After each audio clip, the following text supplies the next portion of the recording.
अपना एमपी में आपका स्वागत है। शुरुआत करेंगे बड़ी खबर के साथ। जबलपुर से बड़ी खबर, स्कूल को बम से उड़ाने की धमकी मिली है। स्कूल को मेल करके यह धमकी दी गई है। स्कूल प्रबंधन ने पुलिस को इस बात की सूचना दे दी है। बम निरोधक दस्ता स्कूल पहुंचा है। स्कूल में सर्चिंग शुरू कर दी गई है। रांझी थाना इलाके के सेंट गैब्रियल स्कूल की यह पूरी घटना है। इससे पहले इंदौर का घटनाक्रम आपने देखा। इंदौर के 2 स्कूलों को बम से उड़ाने की धमकी मिली थी और अब जबलपुर के स्कूलों को जबलपुर के एक स्कूल को, सेंट गैब्रियल को मेल करके बम से उड़ाने की धमकी दी गई है। इससे पहले नोएडा के स्कूलों में हमने इस तरह का घटनाक्रम देखा और अब इंदौर के बाद जबलपुर में इस तरह की बात सामने आई है, धमकी सामने आई है। जबलपुर के सेंट गैब्रियल, रांझी थाना इलाके में यह स्कूल है सेंट गैब्रियल, इसे बम से उड़ाने की धमकी मेल के जरिए दी गई है। थाना प्रभारी रांझी के द्वारा बताया गया कि रांझी थाना क्षेत्र स्थित एक सेंट गैब्रियल स्कूल है। वहां पर करीब 10:47 के आसपास एक मेल उनके प्रिंसिपल को रिसीव हुआ होगा कि कहीं कोई प्रभाकर नाम का व्यक्ति है, वो स्कूल में बम प्लांट कर देगा और भी स्कूलों में वो बम से उड़ा देगा, इस तरह का एक मैसेज आया था।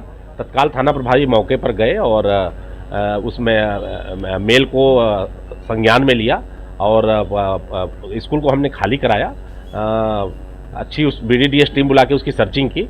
उस मेल का हम परीक्षण कर रहे हैं और साइबर सेल की मदद से देख रहे हैं कि कहाँ से आया था और पूरी जांच के बाद फिर वस्तुस्थिति से आपको अवगत कराएंगे। वर्तमान और सीधा आपको जबलपुर लिए चलेंगे। सहयोगी पवन इस वक्त हमारे साथ जुड़े हुए हैं। पवन, फिलहाल क्या कुछ अपडेट है? स्कूलों के टाइमिंग्स भी बदल रहे हैं, बच्चों की भीड़ एक बड़ी समस्या, इन सब के बीच क्या अपडेट आपके पास? जी बिल्कुल, अपडेट यही है कि जबलपुर के जो सेंट गैब्रियल स्कूल है रांझी थाना क्षेत्र का, उसे खाली करा दिया गया है। सारे बच्चों को उनके पेरेंट्स के साथ और बाकी जो उनके गार्जियंस हैं उनके साथ घर भेज दिया गया है। पुलिस यहां पर मौजूद है। मैं यहां की तस्वीरें आपको दिखाना चाहूंगा कि ये स्कूल का परिसर है जो खाली पड़ा हुआ है। स्कूल का मैनेजमेंट आप देख सकते हैं कि बैठा हुआ है और इसके साथ यहाँ पुलिस भी मौजूद है जो पूरे मामले की जाँच कर रही है। हमारे जो जानकारी अभी तक मिली थी कि मेल पर धमकी दी गई है स्कूल को उड़ाने की, उसके बाद ये पूरी एक्सरसाइज की जा रही है। अभी कुछ देर पहले ही विधायक यहाँ पर आकर वापस लौटे हैं। स्कूल मैनेजमेंट को उन्होंने हिम्मत दी है और साथ ही बच्चों की सुरक्षा और स्कूल की सुरक्षा को लेकर के तमाम दावे किए हैं। उनका जो उन्होंने बात करके गए हैं वो हम जानने की कोशिश करेंगे कि किस तरह की जानकारी आई थी और क्या सर किस तरह की सूचना आई थी, क्या सूचना मिली? इस बारे में आपसे कोई बाइट नहीं दे पाएंगे। जो भी बाइट दी है रोहाणी जी ने दे दी है। चलिए हम अब कोशिश करेंगे। प्लीज हमको मना है, प्लीज मेरा रिक्वेस्ट। चलिए, यह सुरक्षा के लिहाज से अंदर जाने पर मनाही कर दी गई है। स्कूल के बाहर खड़े होकर के हम बात कर रहे हैं और इस विषय में अभी कोई भी जानकारी देने के लिए तैयार नहीं है कि किस तरह की धमकी आई थी और क्या बोला गया था। हालांकि जो प्राथमिक सूचना है अभी तक वही है कि मेल पर सूचना दी गई थी, धमकी दी गई थी कि स्कूल को बम से उड़ा दिया जाएगा, जिसके बाद बच्चों को घर भेज दिया गया है। पुलिस और बम स्क्वाड स्कूल में सर्चिंग कर रही है। सभी को बाहर निकाल दिया गया है और किसी को भी अंदर जाने की अनुमति नहीं दी जा रही है। जाहिर तौर पर इस तरीके की स्थितियों में यही सबसे पहला प्रोटोकॉल होता है। थोड़ा सा इस इलाके के बारे में बताएं, कितने पुलिस वाले यहां पर पहुंचे हैं? BDS की टीम भी पहुंची होगी, किस तरह से पड़ताल की जा रही है, क्लास बाय क्लास सर्चिंग, और क्या एक अंदाजा लग पाया है कि तकरीबन कितने बजे मेल आया होगा? मैं आपको घटनाक्रम अपने दर्शकों को इंदौर का भी याद दिला दूं। इंदौर के मामले में सुबह तकरीबन 9 बजे मेल चेक किया गया, सुबह 6:30 बजे वो मेल किया गया था, चेन्नई से वो मेल किया गया था। क्या इससे मिलती जुलती कोई जानकारी लग पाई? पवन जी बिल्कुल, मैं इस सारे सवालों के जवाब जो है हमारे साथ में यहाँ के अधिकारी मौजूद हैं प्रशासनिक। सर, किस तरह की सूचना आई थी, कितने बजे मेल आया और क्या फिर उसके बाद एहतियात बरती जा रही है? स्कूल में एक 10:45 में एक मेल प्राप्त हुआ, उसमें स्कूल के अंदर बम होने की जानकारी थी। तो तत्काल ही प्रशासन ने बम स्क्वाड टीम को बुलवाया और जांच चल रही है।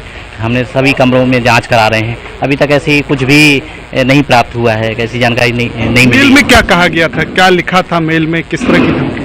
बम रखा हुआ है स्कूल में, ऐसा मेल प्राप्त हुआ था। उसके बाद अब क्या प्रिकॉशन लिए जा रहे हैं, कौन कौन सी सुरक्षा एजेंसी टीम? हमारी बम स्क्वाड टीम जांच कर रही है और करीब आधे कक्षों की जांच कर चुकी है। अब किसी भी कक्ष में ऐसा कुछ भी बम जैसी चीज़ें नहीं प्राप्त हुई, ऐसा प्रतीत होता है, ऐसा लग रहा है कि किसी ने अफवाह फैलाने की कोशिश की है और इसकी जो मेल प्राप्त हुई उसकी जांच की जा रही है और जांच के उपरांत ही सही स्थिति पर। किसी प्रभाकर का नाम भी था मेल में, कोई प्रभाकर? किसी प्रभाकर के द्वारा ऐसा मेल किया गया है, वो भी एक जांच के विषय है। ये मेल कहाँ से आया है और क्यों किया गया है, ये भी। चलिए बहुत धन्यवाद पवन आपका, आपके साथ जो जुड़े उनका भी बहुत बहुत धन्यवाद। नजर बनाए रखें, आगे भी आपके जरिए अपडेट अपने दर्शकों तक पहुंचाएंगे। प्रभाकर किसी नाम से किसी ने मेल किया है। अगली खबर भिंड से। भिंड में युवक को गोली मार दी गई। पुरानी रंजिश में फायरिंग का ये मामला है। 3 बदमाशों ने घेर कर गोली मारी है। मालनपुर अस्पताल में युवक को भर्ती करवाया गया है। लटकनपुरा नौनेरा रोड की ये पूरी वारदात है। भिंड से बड़ी खबर आपको बता दें, युवक को पुरानी रंजिश में 3 बदमाशों ने घेर कर गोली मार दी। मालनपुर अस्पताल में युवक को भर्ती करवाया गया, उपचार उसका चल रहा है। पूरा घटनाक्रम, पूरी वारदात लटकनपुरा नौनेरा रोड की है।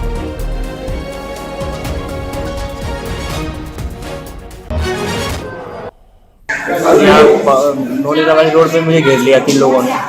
2 लोगों ने मुझे मारा और एक ने पीछे से गोली मारी। किस बात को लेकर गोली मारी? पहले रंजिश चल रही थी, गाड़ी वाड़ी चलाते थे हम लोग। जिन लोगों ने गोली मारी उन लोगों को पहचानते आप? हाँ जानता हूँ, 2 को जानता हूँ। क्या नाम है उनके? एक का बंटी है, एक का उपेंद्र है। किस जगह का है मामला? ये अभी नौनेरा का है। सहयोगी रवि रमन हमारे साथ जुड़े हुए हैं। रवि रमन, क्या कुछ अपडेट अब तक?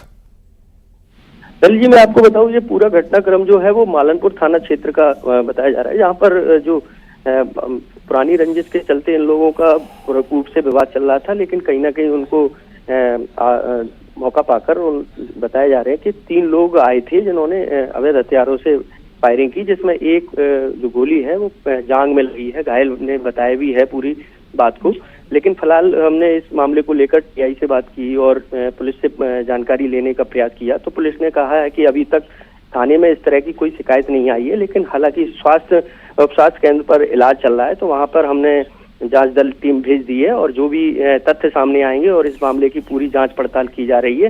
किन लोगों ने गोली चलाई है, कौन लोग हैं, इनका क्या विवाद है, अभी फिलहाल पुलिस इस मामले पर कुछ कहने से अभी बच रही है।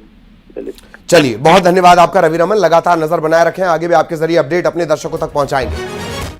इधर इंदौर में इनकम टैक्स डिपार्टमेंट की टीम ने 2 संस्थानों पर दबिश दी है। Global trade ventures private limited के ऑफिस में आईटी की टीम पहुंची है, दस्तावेजों को खंगाला जा रहा है।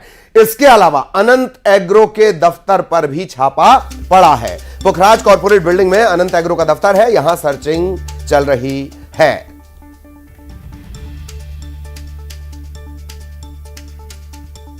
इंदौर में income tax department, global trade ventures private limited, Anant agro के प्रतिष्ठान, इन 2 जगहों पर आईटी डिपार्टमेंट की टीम पहुंची है।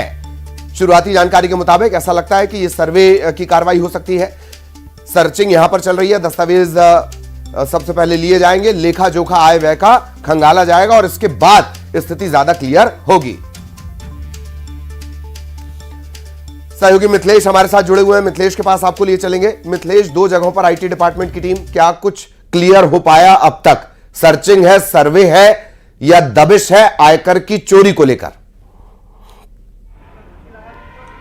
देखिए, अभी तक ये स्पष्ट हो पाया कि ये इनकम टैक्स की सर्चिंग है और इनकम टैक्स की जो सर्चिंग को लगभग करीब 6 घंटे भी पूरे हो चुके हैं, 6-7 घंटे हो चुके हैं सर्च ऑपरेशन को पूरा। दस्तावेज खंगाले जा रहे हैं, यानी जो फॉर्म है उसके बैलेंस शीट देखे जा रहे हैं, इनकम टैक्स रिटर्न जो भरा गया उसकी फाइलें देखी जा रही है, अकाउंट में कौन कौन से अकाउंट में पैसे ट्रांसफर किए गए हैं और जो प्रॉपर जो बिल बनाया गया है, जीएसटी वाले जो बिल है, किस किस फर्म के नाम से बनाया गया, हर एक दस्तावेज को खंगाला जा रहा है। अकाउंट के स्टेटमेंट भी चेक किए जा रहे हैं। 12 अधिकारियों की टीम इस वक्त में जो अनंत एग्रो कंपनी है उस पर मौजूद है और वो फर्म का जो संचालन है वो मुख्य रूप से खरगोन से होता है। खरगोन के चिकन गांव में ये कंपनी रजिस्टर्ड है और वहीं से इनका मुख्य व्यवसाय होता है। इंदौर में भी एक इन्होंने दफ्तर खोल रखा जहां से 3 अलग अलग फर्म संचालित होती है। कंपनी एक ही है, अनंत एग्रो, अनंत फेयर ट्रेड, अलग अलग नाम से ये कंपनियां, 3 कंपनियां एक ही पते से संचालित हो रही है। इस वक्त 12 से ज़्यादा अधिकारी कंपनी के अंदर मौजूद हैं, दरवाज़ा बंद है और अधिकारी लगातार इस वक्त सर्च ऑपरेशन चल रहा है, लगातार जांच कर रहे हैं। दूसरी जो कार्रवाई चल रही है इंदौर में ही चल रही है, भक्त प्रहलाद नगर में, जहां पर रियल एस्टेट से जुड़ा हुआ कारोबारी का नाम सामने आ रहा है और इसके अलावा ऑनलाइन सट्टे का जो पैसा है उसे भी लेकर जांच चल रही है कि एक ऑनलाइन से कोई ऐप बनाया गया। ठीक ठीक ठीक ठीक ठीक। चलिए मिथिलेश, बहुत बहुत धन्यवाद आपका इस तमाम जानकारी के लिए, अपडेट के लिए। सहयोगी मिथिलेश विस्तार से जानकारी दे रहे थे।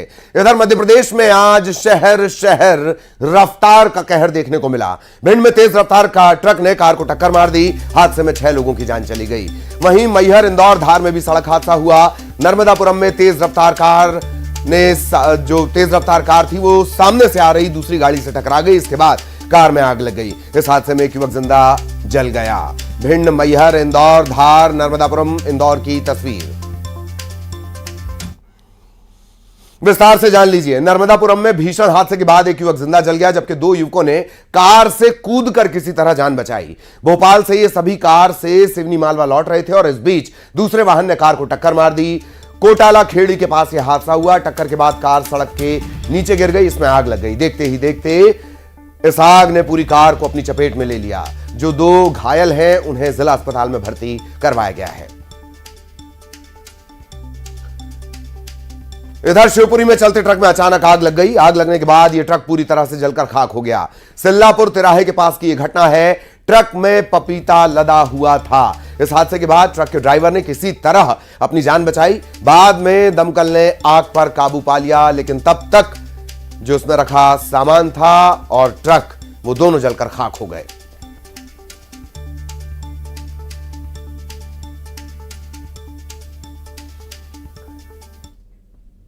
जबकि इंदौर में तेज रफ्तार कार ने एक बुजुर्ग को रौंद दिया। गोविंद कॉलोनी के मेन रोड पर यह घटना हुई। घटना का एक सीसीटीवी फुटेज भी सामने आया है। बुजुर्ग महिला की बाद में मौत हो गई। पूरे मामले की बाणगंगा पुलिस तफ्तीश कर रही है। धार की बात कर ली जाए। धार में एक बेकाबू ट्रक सड़क किनारे बने गैराज में घुस गया। इस घटना में ट्रक का ड्राइवर और एक व्यक्ति जख्मी हैं। दोनों को अस्पताल में भर्ती करवा दिया गया। हादसे के बाद ट्रक का जो ड्राइवर था वो ट्रक में ही फंस गया था। कड़ी मशक्कत के बाद इसे ट्रक से निकाला जा सका। धामनोद के एक होटल के पास यह हादसा हुआ है। अगली खबर नीमच से, जहां अपनी शादी के 4 दिन पहले एक युवती ने सुसाइड कर लिया। जीरन थाना इलाके के करड़िया महाराज गांव की घटना है। युवती की शादी राजस्थान के धामनिया में लोकेंद्र सिंह से होनी थी। आरोप यह है कि शादी से पहले लड़के ने दहेज की मांग की। इसे लेकर लड़की परेशान थी और शादी से पहले इसने खुदकुशी कर ली। पुलिस उस मामले की पड़ताल कर रही है। ज्ञात हुआ है कि धामनिया निवासी लोकेंद्र नाम का लड़का, जिससे इस बच्ची का संबंध तय हुआ था, उस बच्चे के द्वारा इस बच्ची को प्रताड़ित किया गया कि मुझे दहेज में सोने की चेन भी चाहिए और सोने चांदी के नारियल चाहिए और जो भी कुछ उसने मांग करी है, ऐसा परिवारजनों के द्वारा बताया गया है। तो इस तरह की घटना जब सामने आई तो बच्ची संभवतः उस चीज़ को झेल नहीं पाई। और विष्णुदेव हमारे साथ इस वक्त जुड़े हुए हैं। विष्णु, क्या कुछ अब तक अपडेट इस मामले में हो पाया? क्या वाकई ये दहेज से ही जुड़ा हुआ मामला है? जी, आपको बता देना चाहूँ, ये कराड़िया गांव का मामला है। 4 दिन बाद इस गुड़िया की डोली सज के आने की तैयारी घर परिवार वाले सब कर रहे थे, पर ऐसा हुआ दहेज का दानव नहीं कि इसकी आज अर्थी उठ रही है उसी घर से। परिवार वालों ने तो इस मामले में अभी कुछ बोला नहीं, पर समाज के लोगों को कहना है कि दहेज की मांग को लेते हुए इस गुड़िया ने बड़ा कदम उठाया है। चलिए, धन्यवाद विष्णुदेव इस पूरे अपडेट के लिए। यूनियन कार्बाइड के कचरे को नष्ट करने को लेकर राज्य सरकार ने हाईकोर्ट में रिपोर्ट पेश की है। सरकार ने 30 मीट्रिक टन के कचरे को नष्ट करने के लिए 3 ट्रायल रन करने की जानकारी दी है। इसके लिए कोर्ट ने तारीख भी दी। पहले चरण में 135 किलो कचरा प्रति घंटे नष्ट किया जाएगा। इसका ट्रायल रन 27 फरवरी को होगा। दूसरे चरण में 180 किलो कचरा नष्ट करने का ट्रायल रन होगा। दूसरे चरण के लिए 4 मार्च की कोर्ट ने तारीख तय की है। ट्रायल रन की पूरी रिपोर्ट 27 मार्च को अदालत के सामने रखी जाएगी। इसमें हमने माननीय न्यायालय से प्रार्थना की है कि अवेयरनेस प्रोग्राम खत्म करने के बाद अब हम ट्रायल रन की स्टेज पे आ गए हैं और इस ट्रायल रन पे हम 30 मीट्रिक टन इसका ट्रायल रन करेंगे। 10 काले धन के कुबेर सौरभ शर्मा से अब डीआरआई इसकी टीम भी पूछताछ करेगी। डीआरआई की टीम सौरभ के अलावा उसके सहयोगी चेतन और शरद से भी पूछताछ कर सकती है। फिलहाल तीनों जेल में बंद है। कहा यह जा रहा है कि डीआरआई की टीम जेल में इन तीनों से पूछताछ करेगी। दरअसल सौरभ ने काले धन को छुपाने के लिए एक बड़ा हिस्सा सोने में निवेश किया था। छापे में करोड़ों के कैश के अलावा तकरीबन 52 किलो सोना मिला था। ऐसे में अब डीआरआई सोने और कैश को लेकर पूछताछ करेगी।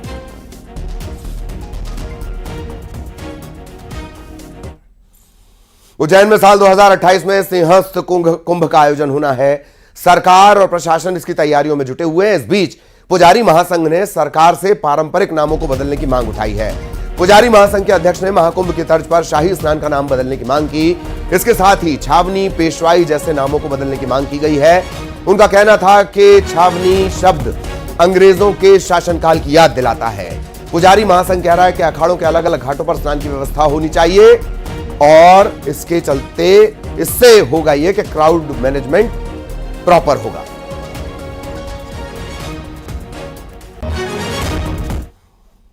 चौबीस 25 फरवरी को मध्य प्रदेश की राजधानी में होने वाली ग्लोबल इन्वेस्टर समिट GIS, इसमें आने वाले मेहमानों के लिए प्रशासन ने 5 स्टार सुविधाओं से लैस टेंट सिटी बनाई है। कलियासोत डैम के किनारे बनी इस टेंट सिटी में लग्जरी, प्रीमियम और दरबारी श्रेणी के टेंट बनाए गए हैं। इनका आकार 400 से 1600 वर्ग फीट तक होगा। हर टेंट में dressing room, toilet, sitting area ऐसी सुविधाएं होंगी। Information desk, dining hall, kitchen, इस तरह की सुविधाएं विकसित की जाएंगी। इसके अलावा मेहमानों के लिए farmhouse, resort, homestay की व्यवस्था भी की जा रही है। और 25 फरवरी को राजधानी भोपाल में होने जा रही ग्लोबल इन्वेस्टर्स समिट के लिए शहर सज धज कर तैयार हो रहा है। मेहमान नवाजी के लिए खास तौर पर तैयारियां की जा रही हैं। भोपाल के कलियासोत के किनारे आप देख सकते हैं कि एक बड़ी टेंट सिटी बनाई जा रही है, जिसमें करीब 108 टेंट और कुछ जो डोम्स हैं वो भी यहाँ पर बनाए जा रहे हैं। यहाँ पे जो देश विदेश से मेहमान आएंगे, उद्योगपति आएंगे, उनके रहने के लिए जो पूरी व्यवस्थाएं हैं वो इसमें रहेंगी। इन टेंट सिटी में जो टेंट्स बनाए गए हैं, जो छोटे छोटे डोम्स बनाए गए हैं, इनमें 5 स्टार होटलों जैसी जो सुविधाएं हैं वो दी जाएंगी। AC से लेकर डबल बेड, टीवी और खूबसूरत लाइटिंग्स के साथ इन्हें सजाया जाएगा। मध्य प्रदेश के वास्तुकला के रंग यहाँ पर खूबसूरती से उकेरे जाएंगे ताकि मध्य प्रदेश की अलग अलग विधाओं को यहाँ पर जो रुकने वाले देशी विदेशी मेहमान होंगे वो समझ सकें। आप देख सकते हैं कारीगर दिन रात एक करके इन तैयारियों को अंतिम मुकाम देने में यहाँ पर जुटे हुए हैं और इस पूरी टेंट सिटी की खूबसूरती बढ़ाने के लिए यहाँ पर कई फाउंटेन्स लगाए जाएंगे, प्रदर्शनी भी लगाई जाएगी। 11 फरवरी से इस टेंट सिटी को बनाने का काम जो है वो शुरू हो गया था। राजस्थान की एक फर्म इसको बनाने का काम कर रही है और 20 फरवरी तक इसे अंतिम रूप दे दिया जाएगा और यहाँ पर आने वाले मेहमानों का एक्सपीरियंस बहुत बेहतर हो, इसके लिए MPT यानी कि मध्य प्रदेश टूरिज्म समेत तमाम जो प्रशासनिक अमला है, अलग अलग विभाग के लोग हैं, वो भी यहाँ पर मौजूद रहेंगे। और ख़ास बात यह है कि इस पूरी टेंट सिटी के पीछे कलियासोत की जो हरियाली है, जो पानी है, वो भी यहाँ पर नज़र आएगा। जो यहाँ पे आने वाले जो टूरिस्ट रहेंगे, जो मेहमान रहेंगे, उनके लिए आकर्षण का केंद्र रहने वाला है। टॉयलेट्स से लेकर बाथरूम में गीज़र, वॉश बेसिन जैसी तमाम सुविधाएं जो हैं वो यहाँ पर होंगी और इनके लिए भी आप यहाँ देख सकते हैं कि ज़ोर शोर से जो काम है वो चल रहा है और पूरी तरीके से ये समिट के पहले बनकर तैयार हो जाएगा।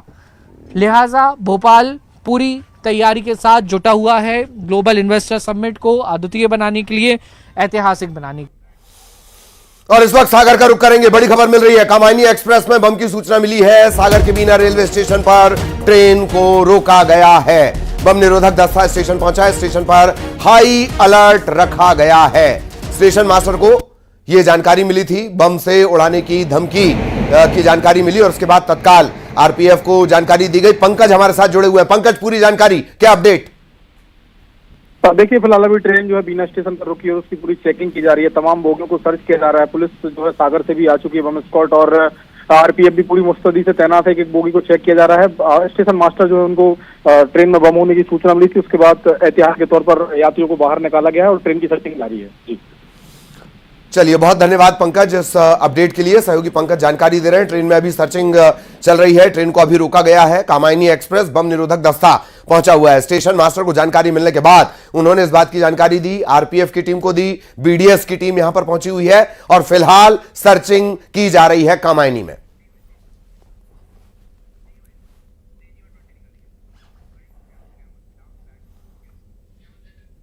और अब टॉप 20